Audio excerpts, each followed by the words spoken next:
नमस्कार मित्रांनो, वेब मराठी या यूट्यूब चॅनलवर तुमचे सर्वांचे मनापासून स्वागत आहे। संपूर्ण महाराष्ट्रासाठी आत्ताच्या क्षणाच्या सर्वात मोठ्या आणि महत्त्वाच्या 10 ठळक बातम्या। राज्यात दिवाळीपूर्वीच दिवाळी, राज्य सरकारचे 7 मोठे निर्णय 4 ऑक्टोबरपासून लागू, 3 ऑक्टोबर गुरुवार। काही मिनिटांपूर्वीच्या या बातम्या आहेत।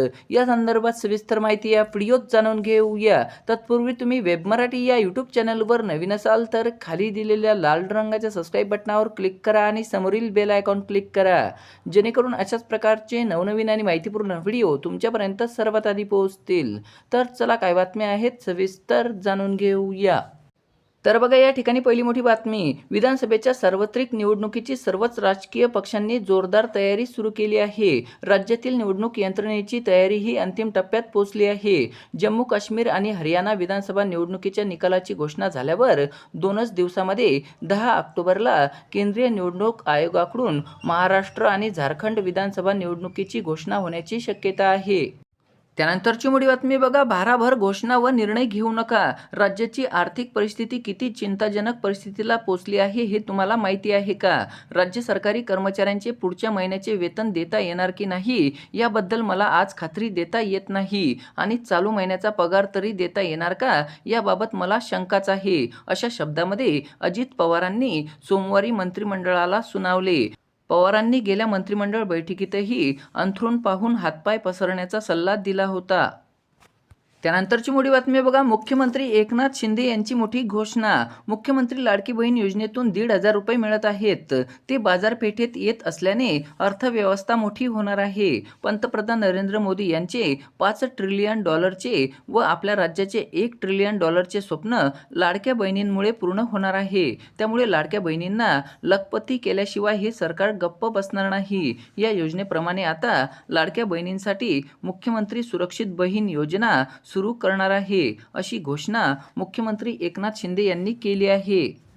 त्यानंतर लाडक्या बहिणींसाठी खुशखबर, लाभार्थी महिलांना देण्यात येणाऱ्या लाभातून काही बँकांकडून मिनिमम बॅलन्स, ETS मॅडेस रिटर्न, चेक रिटर्न यासारखे शुल्क आकारून महिलांच्या बँक खात्यातील लाभाची रक्कम कपात करून घेतली जात असल्याची बाब निदर्शनास आली आहे। अशा बँकांवर कार्यवाही करण्याचा निर्णय शासनाकडून घेण्यात आला असल्याचे मंत्री आदिती तटकरे यांनी सांगितले।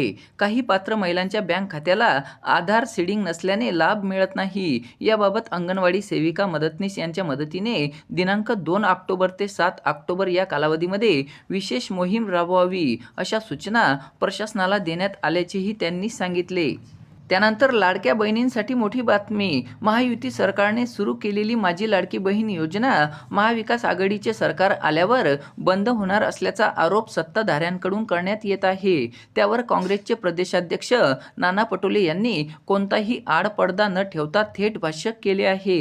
काँग्रेस प्रदेशाध्यक्ष नाना पटोले यांनी सांगितले की आगामी विधानसभा निवडणुकीमध्ये सत्तेवर आमचं सरकार येणार, ही काळ्या दगडावरची रेष आहे। कर्नाटकमध्ये आम्ही कुठल्याही योजना बंद करून महिलांना पैसे देत नसल्याचे पटोले यांनी स्पष्ट केले। सध्याचे राज्यातील महायुतीचे सरकार हे इतर योजनांचे पैसे माझी लाडकी बहीण योजनेसाठी देत असल्याचा दावा त्यांनी केला। संजय गांधी निराधार योजनेचे पैसे गरजू लाभार्थ्यांना मिळत आहेत का, असा प्रश्नही त्यांनी केला। आम्ही सत्तेत आल्यानंतर ही योजना बंद करणार नसून या उलट त्यांचे पैसे वाढवून देणार असल्याचे नाना पटोले यांनी स्पष्ट केले। जनतेचे पैसे हे जनतेला मिळायलाच हवे, असेही त्यांनी सांगितले।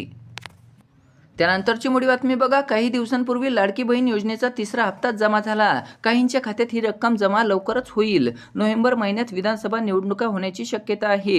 या निवडणुकीची आचारसंहिता अगोदरच लागू शकते। त्यामुळे नोव्हेंबर महिन्यातील लाडकी बहीण योजनेचा हप्ता याच महिन्यात ऑक्टोबरमध्ये जमा होण्याची शक्यता आहे।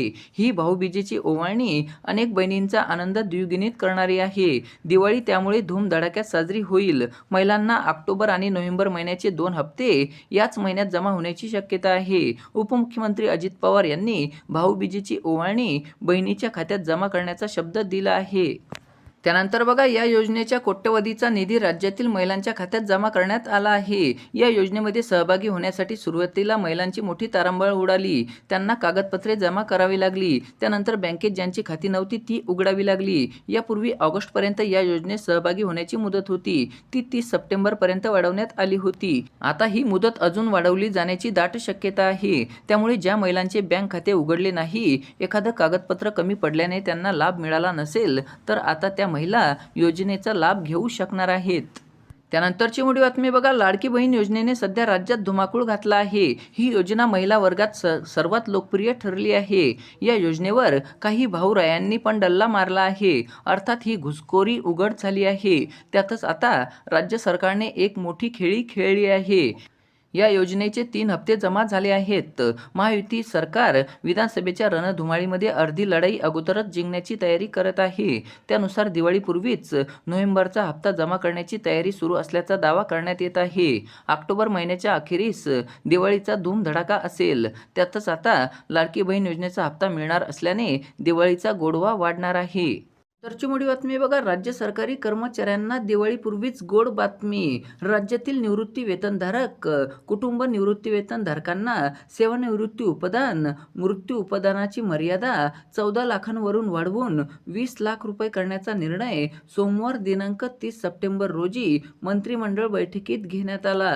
या निर्णयाची अंमलबजावणी दिनांक 1 सप्टेंबर 2024 पासून करण्यात येणार आहे. त्यानंतरची मोठी बातमी बघा, शेतकऱ्यांची दिवाळी गोड होणार.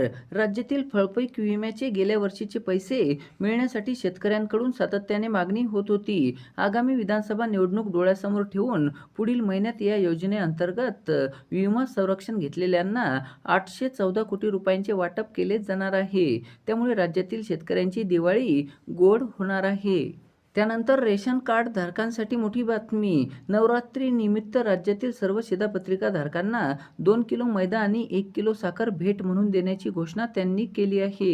यासोबतच दुर्गापूजा उत्सवापूर्वी सरकार सर्व शिधापत्रिका धारकांना 500 ग्रॅम रवा मोफत देणार आहे. यापूर्वी या गोष्टी शिधापत्रिका धारकांना सवलतीच्या दरात दिल्या जात असल्याचे अन्न विभागाच्या अधिकाऱ्याने सांगितले. मात्र यावेळी ते पूर्णपणे मोफत दिले जाणार आहे. त्रिपुराचे मुख्यमंत्री माणिक सहा यांनी त्यांच्या राज्यातील शिधापत्रिका धारकांसाठी ही घोषणा केली आहे.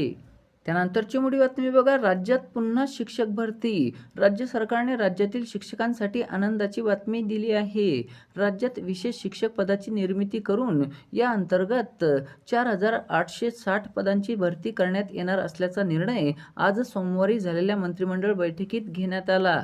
त्यानंतरची मोठी बातमी बघा, अंगणवाडी सेविकांच्या मानधनामध्ये 50% वाढ. अंगणवाडी सेविकांसाठी आनंदाची बातमी समोर येत आहे. अंगणवाडी सेविकांच्या मानधनात वाढ करण्यात आल्याचा निर्णय आजच्या राज्य मंत्रिमंडळाच्या बैठकीत घेतल्याची माहिती राज्याच्या महिला आणि बालविकास मंत्री अदिती तटकरे यांनी दिली आहे. ज्या महिला मदतनीस आहेत त्यांना 3000 अधिक मानधन देण्याचा निर्णय घेण्यात आला.